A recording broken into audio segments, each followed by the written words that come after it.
پتہ ہے اللہ تعالیٰ تمہیں اسی چیز سے آزماتا ہے جو تمہیں سب سے زیادہ عزیز ہوتی ہے۔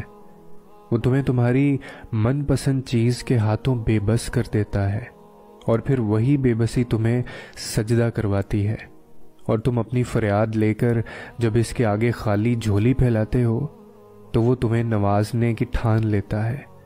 ناممکن اللہ کے لیے کبھی بھی کچھ نہیں ہوتا، وہ ممکن تمہارے لیے بناتا ہے، اور جب تم مانگنے کا تسلسل نہیں توڑتے ہو نا، تب وہ بھی تمہیں دینے کا وسیلہ بنا رہا ہوتا ہے۔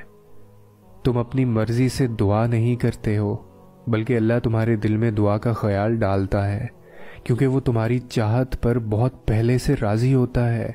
آزمائشیں تو بس ایک بہانہ ہوتی ہیں، بس تمہارے ہاتھوں کے دعا میں اٹھنے کی دیر ہوتی ہے، اور نصیب موڑ دیا جاتا ہے، کیونکہ یہ چیزیں اور لوگ مل جایا کرتے ہیں۔ چیزیں ٹھیک ہو جاتی ہیں، لوگ واپس مل جاتے ہیں، وقت بہتر ہو جاتا ہے، سب مسئلے حل ہو جاتے ہیں، چاہے کتنے گھنٹے لگیں، ہفتے لگیں، مہینے لگیں یا سال لگیں۔ ہر ایک کی آزمائش کا اپنا وقت ہوتا ہے، مگر جب وہ کن کہہ دے تو سب ہو جاتا ہے۔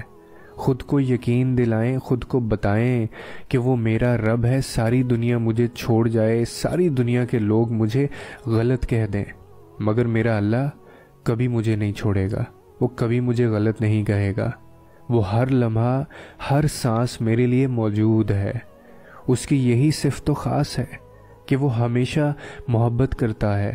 خود کو ہمت دیں یہ کہہ کر، اس مختصر زندگی پر غم کیسا، میرا اللہ تو میرے ساتھ ہے نا۔ خود کو یقین دلائیں، وہ ٹھیک کر دے گا، اسے سب ٹھیک کرنا آتا ہے، اور ان قریب وہ اتنا دے گا کہ آپ خوش ہو جائیں گے۔